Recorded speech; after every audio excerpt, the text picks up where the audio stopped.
stuff, like my laptop I got because I was like leading the charge for technology in Anderson County, which is hysterical because I'm the dumbest person ever with technology in Anderson County. I'm just not lazy, right? So like that video camera and YouTube, I mean my son could literally do this, right? I can do nothing fancy at all.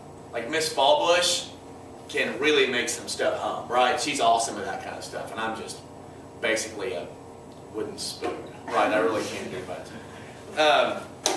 When we talk about King Cotton, we're talking about is that cotton production becomes so important to the South that it redefines the relationship between whites and blacks, and between the North and South, and even between the South and the rest of the world. And obviously, where is Eli Whitney in this?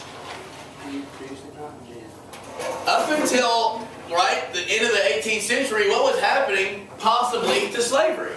It's going down. Hopefully, well, it looked like slavery might be on its way out, right? Because cotton was so labor intensive, it didn't look like the American production was going to be so huge. And then all of a sudden, after the cotton gin, cotton became much cheaper to make, and this is coinciding with obviously the textile revolution.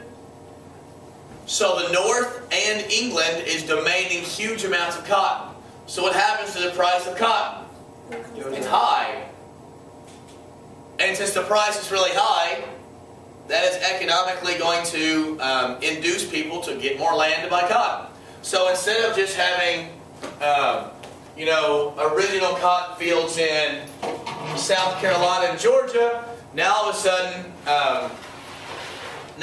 we're getting cotton production moving towards Alabama, Mississippi, Arkansas, Louisiana, and then to East Texas, right? We talked about adding Texas. A lot of it was over the issue of slavery.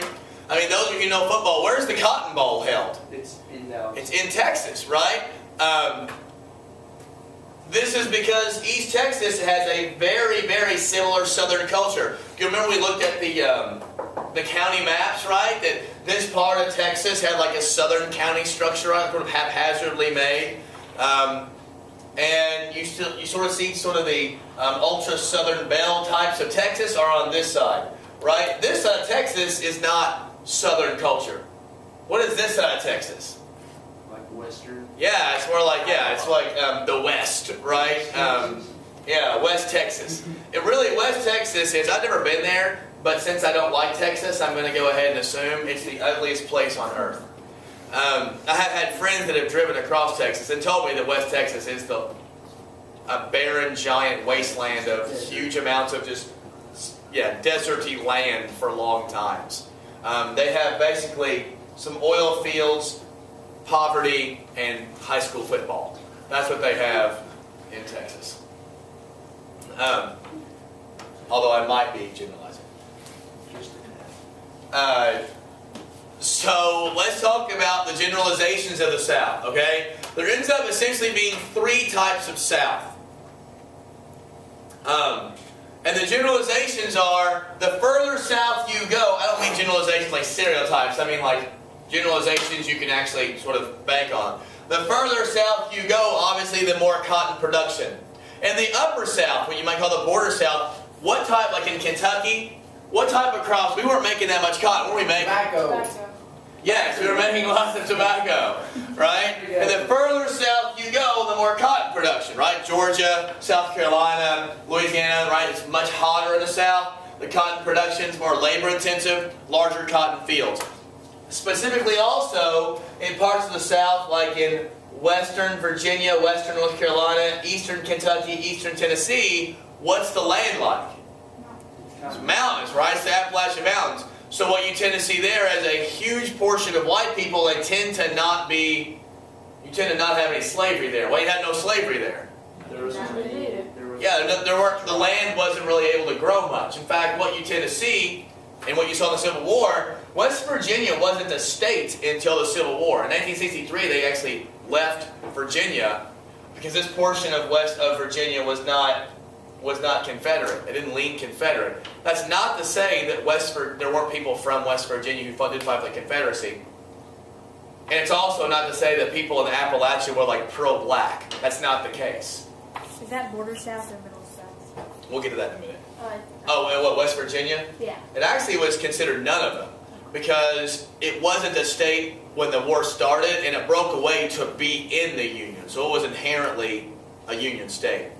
Another generalization you tend to have is the further north you go, what happens to the number of African American slaves? Higher or lower? Lower. Much lower, right? The further south you go, the more African American slaves. The further north you go, the fewer the slaves.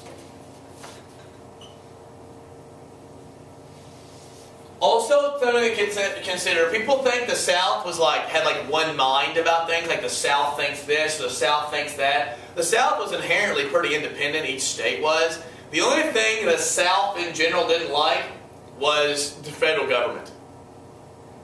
And that's more the lower South. Even South Carolina today is kind of a curmudgeon. South Carolina, Georgia, Alabama, Mississippi, Louisiana, these are all very, very, very conservative states. Louisiana, obviously Texas, and northern Florida. Florida's a little bit different, right? Is there any place in the world less or more redneck than northern Florida? I don't know that there is. Have you been to Panama City? Oh my Yeah. God. It's the most redneck place on earth, right? A bunch of chubby chicks in, Confederate flag bikinis and stuff. Beach? Daytona's not the classiest. It's fun. I don't like it. But it's not like it's not like going to Martha's Vineyard, right, or Cape Cod or something like that. It's funny. There's a place in Florida not far from Panama or Destin called Seaside. Have you ever heard of Seaside before? My family stays in Rosemary all the time. It's just like Seaside. Yeah, and my family used to have a house in Seaside, and it's completely like yuppie, preppy, right? It's really funny. It's like 10 miles away from a bunch of badang dang dudes, but the houses are gorgeous. There are no hotels, right? Everyone there is like skinny and beautiful. Have you noticed that? Like I'm like the fatty when I show up. Fat people when I go there. Yeah, it's because everyone's outside working out and Rides, playing. Bikes. Yeah, bikes everywhere, and everything's gorgeous, and everything costs like, It's great. It's expensive. Yeah, like I want that water. That's $19. That's better than that one. It's 40.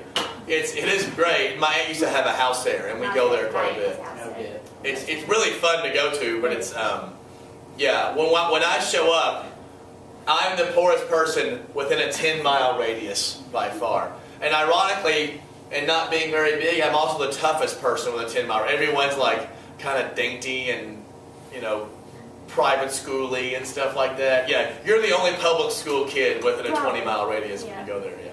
It's Claire's family. Except the people who live there full time, and like basically service the rich people. Yeah. There's a school there. There's a private school there where they don't wear shoes. It's a charter school. No, yeah. not Wear Seaside, shoes? Rosemary. Oh, it's so yeah, They say it's like people shop without shoes, but it's so expensive. yeah. But most people don't live there full year. Yeah, but it is northern Florida is just the armpit of the South, right? But if you look at southern Florida, what's the culture of southern Florida? It's more like the north. It's more northern, right? It's a lot of people from the north that have moved south. So in politics, we've seen today, because what I want you to do, and this is sort of how I think, maybe you don't, you start seeing these things now, you can start making connections on how where we are today, right? Racially speaking, what is still by far the most racially constrictive place in America? The South is, right? They have tended to give rights the longest extent rights. So in terms of politics, southern Florida tends to vote how? Democrat. Northern Florida, very Republican. And then central Florida is where it's at. Florida and Ohio are the two biggest battleground states in quite a few elections. And central Florida is called the I-4 corridor, that goes from Orlando across the state. Presidential campaigns will spend $50 million just in this little area right here, because whoever wins that area wins Florida, and there are 29 electoral votes. So Florida is like a whole bunch of things going on at once. You ever notice too when ridiculous things happen in America, like the most absurd, backwoods, redneck, horrible tragedies happen, Like beer you know what's happening in Florida. Well, that's Anderson. But like, Well, it happened there too. In Miami, yeah, there was a guy that ate somebody's beard off.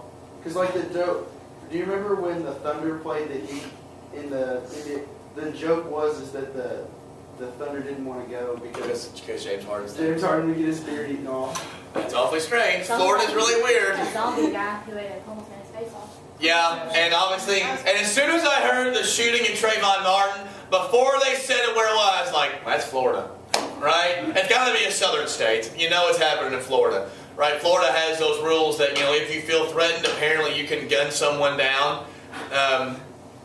Florida. So let's talk about the border south. The border south, Missouri can, and by the way, on the test, it's not going to be which of the following is a member of the border south, but just for your knowledge. Missouri, Kentucky, Maryland, and Delaware. Does anyone know why those four are chosen to be border south? Virginia obviously has the same latitude as Kentucky. Why is it not border south? Like right on the Mason. Well, but Kentucky and Virginia are both on the They Mason go Dixon back and line. forth. Like they're not completely south, but they're not completely north. The answer is way easier than that. What? They're more in the middle. No? They're closer to the north. Because during the Civil War, these four states on the border stayed with the North. I just said it quiet. I heard it's in it though. You're lying. I'm not lying. Kentucky, Missouri, Maryland, and Delaware. Those are states that had slavery, but stayed with the Union. Virginia is a state that had slavery, and it looked at first like they were going to stay with the Union, but then when they became part of the Confederacy, they sort of became the next thing we'll talk about the Middle South. But let's talk about the border south and south. A place like Kentucky. Did Kentucky have more people fighting for the North or fighting for the South? So North. Neither. We were neutral. We still fought for them. Where individuals could go fight for whoever they wanted to. Did individuals in Kentucky fight more for the North or South? Depends on where you south. It did depend on where you live, but it was 3 times more fought for the North than fought for the South. Central Kentucky tended to have a few more fight for the South than for the North. A place like Lawrenceburg was split, but Central Kentucky, because our agriculture is a little bit more open land, a little bit more southern, culturally speaking, places like Northern Kentucky, Eastern Kentucky had many more Unionists. Also, the border south had the smallest number of slaves, right? In terms of percentage of people who owned slaves and number of slaves in general, the border south was the smallest. You need to get out of your head that the South, that every white family had slaves. This is not the case. The huge majority of white people in the South did not own slaves. The huge majority did not own slaves. Remember, the South was very stratified economically, right? Which means there were very few people at the top and a ton of really, really poor people. And those few at the top had lots of slaves often. But the poor whites on the bottom did not. Does this make sense? Okay, so don't get into your head that every swinging white person in the South had a glorious, pretty plantation, and the girls all had like little, gorgeous Southern dresses. Sorry, Cassidy. It's 13. This is not the case in the South in general, and certainly not in Kentucky. All right, you can.